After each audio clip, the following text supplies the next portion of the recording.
Hello. This is one of the most important concept for all the JEE NEET aspirants. ये 2D motion का एक fundamental concept है। आप पूरी video को देखना, इसे कैजुअली मत लेना कि मुझे तो ये आता, मुझे तो वो आता है। You need to understand each and every microscopic point in it. ये केवल 2D मोशन में ही काम नहीं आएगा, ये आगे आपका कोई भी वर्क और एनर्जी चैप्टर होगा, आपका रोटेशन डायनामिक्स होगा, इलेक्ट्रोस्टैटिक्स होगा, ये ऑलमोस्ट सब जगह काम आए। आप ठीक से देखना। Look at this concept. देखो ये है कि अगर आपके पास एक वेक्टर आर है तो आर का कॉम्पोनेंट आर से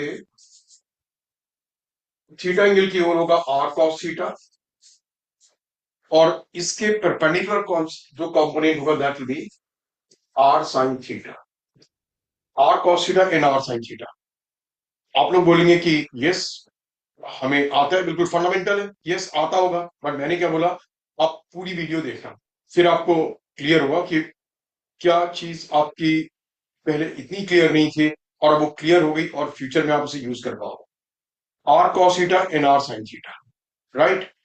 अब इसका मतलब देखो ये नहीं हुआ कि आप एक वेक्टर को केवल दो म्यूचुअली परपेंडिकुलर डायरेक्शन में रिजॉल्व कर सकते हो। आपकी मर्जी, आप चाहो तो एक वेक्टर आर को दो कंपोनेंट्स में रिजॉल्व कर सकते हो, एक कंपोनेंट अल्फा एंगल पे और एक कंपोनेंट बीटा एंगल पे, एंड ये दोनों डायरेक्शंस आपस में परपेंडिकुलर नहीं है, आप इनमें भी रिजॉल्व कर सकते हो। तो दो चीजें ध्यान में रखो कि आप एक वेक्टर को दो परपेंडिकुलर कंपोनेंट्स में भी रिजॉल्व कर सकते हो, म्यूचुअली परपेंडिकुलर में, और अगर आप चाहो तो एक वेक्टर को दो ऐसी डायरेक्शंस में रिजॉल्व कर सकते हो जो आपस में परपेंडिकुलर नहीं है। ऑलराइट। एक और कॉन्सेप्ट कि आप एक वेक्टर को दो कंपोनेंट्स में नहीं, आप चाहो तो 3 4 5 10 100 जितने कंपोनेंट्स में रिजॉल्व करना उसमें कर सकते। बट हमारे लिए जो सबसे ज्यादा यूज में आता है और जो मोस्ट इंपॉर्टेंट कॉन्सेप्ट है वो ये है कि एक वेक्टर के दो mutually perpendicular component R cos theta and R sine theta. और इसी पॉइंट पे ये भी समझ लो कि आर का कंपोनेंट आर से 90 डिग्री पे क्या होगा, आर कॉस 90 डिग्री। कितना होगा, आर कॉस 90 डिग्री, क्योंकि मैंने थीटा की वैल्यू क्या ले ली, 90 degree. So this will be what, R cos 90, and R cos 90 is what, 0। और दूसरा कंपोनेंट इसके परपेंडिकुलर दैट इज इसी ओर, R sine 90 that equals what, R, वो आर के इक्वल ही होगा। और ये ठीक भी है कि एक वेक्टर का अपनी ओर का कंपोनेंट आर, तो उससे 90 डिग्री पे क्या होगा, कंपोनेंट 0 होगा। और पूरी फिजिक्स में ये एक बड़ा इंपॉर्टेंट रोल प्ले करता कि आपने एक वेक्टर को दो म्यूचुअली परपेंडिकुलर डायरेक्शंस में रिजॉल्व किया, थीटा एंगल की ओर आर कॉस थीटा और उसके परपेंडिकुलर आर साइन थीटा। और उसके बाद आपको ये समझ में आ गया कि किसी भी वेक्टर का अपने से 90 डिग्री पे कोई कंपोनेंट नहीं होता है। इसे केवल आप कंपोनेंट तक लिमिट मत करो, इसे ऐसे लो, हर एक वेक्टर का एक कंट्रीब्यूशन होता है। फोर्स का कंट्रीब्यूशन एक्सेलरेशन प्रोड्यूस कराना, वेलोसिटी का कंट्रीब्यूशन डिस्प्लेसमेंट कवर करना। तो कोई भी वेक्टर जब उसके परपेंडिकुलर उसका कंपोनेंट नहीं है तो जिस चीज के लिए कंट्रीब्यूट करता होगा उस चीज के लिए कंट्रीब्यूट भी नहीं करेगा। दैट मीन्स व्हाट, अगर कोई वेलोसिटी एक्स डायरेक्शन में है तो वो वाई डायरेक्शन के डिस्प्लेसमेंट के लिए कंट्रीब्यूट नहीं करेगी। अगर कोई फोर्स वाई डायरेक्शन में है तो एक्स डायरेक्शन के एक्सेलरेशन के लिए कंट्रीब्यूट नहीं करेगी। दैट मीन्स व्हाट, जब हम दो परपेंडिकुलर डायरेक्शन में रिजॉल्व कर लेते हैं तो हमारे पास एक फ्रीडम और इंडिपेंडेंस क्या आ गई, या भाई अगर मैं कोई इक्वेशन, कोई भी इक्वेशन ऑफ मोशन हो, like S equal to UT plus half AT square, V equal to you plus A T, या V square equal to U square plus 2as, जिसमें कि हमारी वेक्टर क्वांटिटीज इन्वॉल्व हैं but हम उन्हें scalar form में ले रहे हैं। तो अगर आप एक्स डायरेक्शन के लिए अप्लाई करोगे तो वाई डायरेक्शन के जो पैरामीटर्स हैं, जो कंपोनेंट्स हैं, वो एक्स के लिए कंट्रीब्यूट नहीं करेंगे। और अगर आप कोई भी equation force F equal to mass M into A है, अगर आप वाई के लिए अप्लाई करोगे तो एक्स वाले जो कंपोनेंट्स हैं वो मैटर नहीं करेंगे, इंटरफियर नहीं करेंगे। Is that clear? ठीक है ना। एक्स डायरेक्शन का कोई भी वेक्टर पैरामीटर वाई डायरेक्शन के लिए कंट्रीब्यूट नहीं करेगा, और वाई डायरेक्शन का कोई भी पैरामीटर एक्स डायरेक्शन के लिए कंट्रीब्यूट नहीं करेगा। ऑलराइट। टाइम पैरामीटर क्या होगा, दोनों में कॉमन होगा। अब आप देखो कि आप इस चीज को यूज करके कैसे आप पूरी क्वेश्चंस को इजीली सॉल्व करते हो। आप ठीक से देखो, आपसे बोला गया कि एक एच हाइट की बिल्डिंग है, H हाइट की बिल्डिंग, G डाउनवर्ड से, और आपने एक स्टोन को U स्पीड से हॉरिजॉन्टली थ्रो करा, U स्पीड से हॉरिजॉन्टली यू आर थ्रोन। अब पूछा गया आपसे कितनी डिस्टेंस के बाद ये ग्राउंड पे गिरेगा, कितने टाइम के बाद ग्राउंड पे पहुंचेगा, ठीक। और जिस पॉइंट पे ये स्ट्राइक करेगा ग्राउंड पे, what the distance of that point from the foot of the building, foot of the building से कितनी दूर गिरेगा, देन कितने टाइम के बाद गिरेगा, ऑलराइट।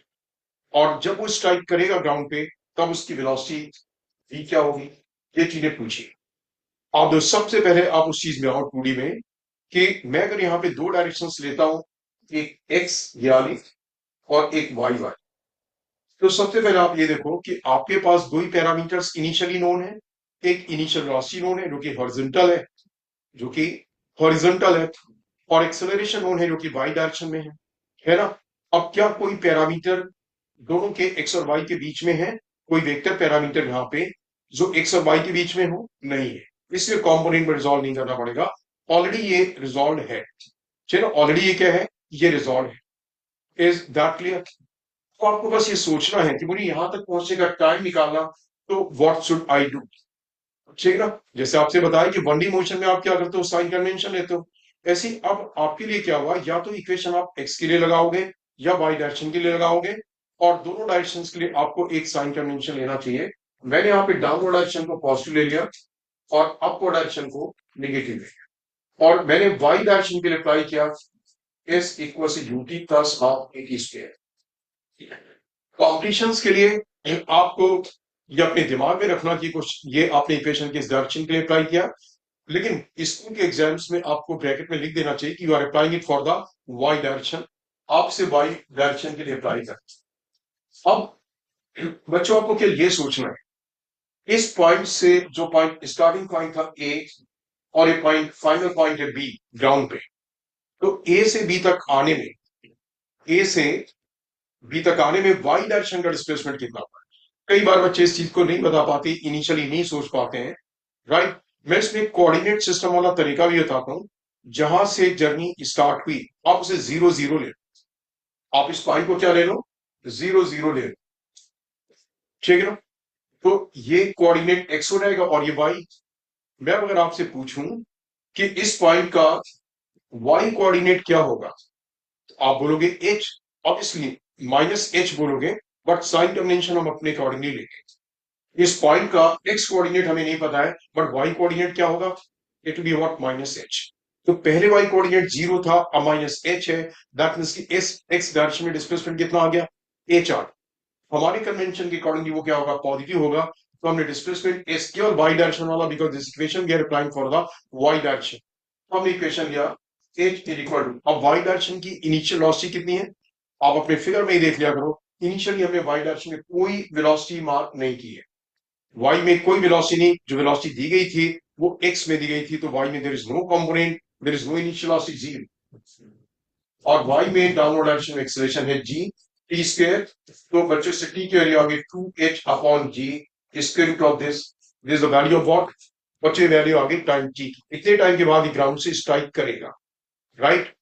अब एक चीज और देखो, यहां तक का डिस्प्लेसमेंट, मैंने इक्वेशन लगाया एक्स के लिए, आपको ये 2D मोशन में सोचना पड़ता कि मैं कब कौन सा इक्वेशन किस डायरेक्शन के लिए अप्लाई करूं, जिसमें कि उस पूरी इक्वेशन में केवल एक पैरामीटर अननोन हो, रिमेनिंग पैरामीटर्स नोन हो, तो उस पैरामीटर की वैल्यू आ जाएगी। Now I apply the equation s equals to ut plus half a square for the x direction. तो देखो x डायरेक्शन में x डिस्प्लेसमेंट निकालना है, कितना है, x डायरेक्शन की इनिशियल वेलोसिटी u है, टाइम मैंने बोला कि दोनों डायरेक्शंस के लिए क्या होता है, टाइम एक साथ प्रोसीड करता है, तो टाइम जो आपने t निकाला वही टाइम होगा, that is what root of 2h over g। और एक्सप्रेशन x में 0 है, there is no expression in the x, because expression केवल y में है, दैट इज व्हाट g। तो उसे आप क्या करोगे, 0 कर दोगे, और ये डिस्प्लेसमेंट ऑफ x डायरेक्शन आ गया, जिस पॉइंट पे ये ग्राउंड से स्ट्राइक करेगा, फुट ऑफ द बिल्डिंग से इतने डिस्टेंस होगी। अब किस वेलोसिटी से स्ट्राइक करेगा, लुक एट दिस, कि किस वेलोसिटी से स्ट्राइक करेगा, किस वेलोसिटी से स्ट्राइक करेगा, उसके लिए बच्चों आपको करना क्या है, मैंने क्या बोला, बस आपको इक्वेशन एक्स के लिए अप्लाई करोगे या वाई के लिए अप्लाई करोगे। सो ये एक्स डायरेक्शन और ये वाई डायरेक्शन। तो जब यहाँ पहुंचेगा और ये सारे पैरामीटर्स वही है जो पिछले वाले पेज में थे। अब मैं इसमें एक्स डायरेक्शन के लिए अप्लाई करता हूँ, v is equal to you plus a, right. तो v x is equal to u x, u था प्लस ए कितना था, ए एक्स डायरेक्शन में zero. There is no acceleration in the x direction, जो acceleration था g that was in the Y direction, वो नीचे की ओर था जी, एक्स में कोई एक्सेलरेशन नहीं था। तो जो इनिशियल वेलोसिटी है वही फाइनल वेलोसिटी होगी जब ये ग्राउंड से स्ट्राइक करेगा इस पॉइंट ऑफ टाइम पे। This will be what you, ये वेलोसिटी। अब वाई डायरेक्शन की वेलोसिटी में क्या होगा, v is equal to u plus at for the y direction. और जरूरी नहीं कि आप v को से u plus at से निकालोगे, आप v स्क्वायर को से u स्क्वायर प्लस 2as से भी निकाल सकते हो y डायरेक्शन की वेलोसिटी, क्योंकि आपको y डायरेक्शन का डिस्प्लेसमेंट भी पता है, y की इनिशियल वेलोसिटी भी पता है, y का एक्सेलरेशन भी पता है। तो जब y के लिए आ गया vy is equal to ui 0 plus ag, और टाइम t आपने अभी अभी निकाला था, the time t was what, it was root of 2h by g. It was root of 2h by g. So root of 2h by g जो कि आ गया root of 2gh, root of 2gh। अब आपको x वाली velocity पता, y वाली velocity पता है। तो जैसे मैंने आपको एक वेक्टर का x और y कंपोनेंट में रिजॉल्व करना बताया कि आप x में कैसे रिजॉल्व करोगे और y में कैसे रिजॉल्व करोगे, राइट। तो वैसे ही आप दो वेक्टर्स को कंबाइन भी कर सकते हो। आपके पास फॉर्मूला है दो वेक्टर्स का रिजल्टेंट निकालने का, r equals to square root of A square plus B square plus twice of A B cos theta. अब ये चीज को आपको डायमेंशनल ही पता है कि ए और बी पैरामीटर सेम होने चाहिए, वेलोसिटी वेलोसिटी होनी चाहिए। आप वेलोसिटी के साथ वेलोसिटी को तो ऐड कर सकते हो, फोर्स के साथ फोर्स को, डिस्प्लेसमेंट के साथ डिस्प्लेसमेंट को।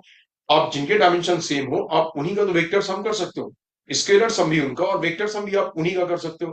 तो यहाँ पे आपके पास दो वेलोसिटीज हैं एक्स और वाई में, जहां पे ए और बी दो वेक्टर्स हैं और थीटा उनके बीच का एंगल। आपके पास एक वेलोसिटी एक्स में और एक वेलोसिटी वाई में, और उनके बीच का एंगल क्या है, 90 डिग्री। तो आपका जो रिजल्टेंट बी आएगा that be square of V X square plus V Y square, so that becomes equal to what. तो बच्चों याद रहेगा square root of V X square means U square plus Y square means 2gh। या आपकी net velocity v आ गई। अब इसका angle भी निकालना आना चाहिए कि ये हॉरिजॉन्टल के साथ कितना एंगल है वर्टिकल के साथ। तो आप देखो, मैं नेक्स्ट पेज में आपको बता रहा हूं कि इसका एंगल हॉरिजॉन्टल के साथ कितना है या वर्टिकल के साथ कितना है। आप ठीक से देखना, आपके पास जब ये स्टोन स्ट्राइक करता है तो इसकी वेलोसिटी का एक कंपोनेंट x है और एक कंपोनेंट y है, रूट ऑफ 2gh। ये x कंपोनेंट है और ये इसका y कंपोनेंट। जो रिजल्टेंट आएगा नेट वेलोसिटी वो इन दोनों का ही रिजल्टेंट होगा, इस ओर आया v। और ये एंगल मान लो सपोज की अल्फा है, तो this angle will be alpha. So because see net velocity v इन दोनों वेक्टर्स का जो आपस में परपेंडिकुलर उनका रिजल्टेंट है, so tan alpha will be equal to what, vy over vx, that is what root of 2gh divided by what, is that clear? बोलो समझ रहे हो ना। तो इससे पूरी की एक प्रॉब्लम नहीं, आप प्रोजेक्टाइल के डेरिवेशंस करोगे इसी से सॉल्व होंगे, प्रोजेक्टाइल ऑन एन इंक्लाइन करोगे इसी से सॉल्व होंगे।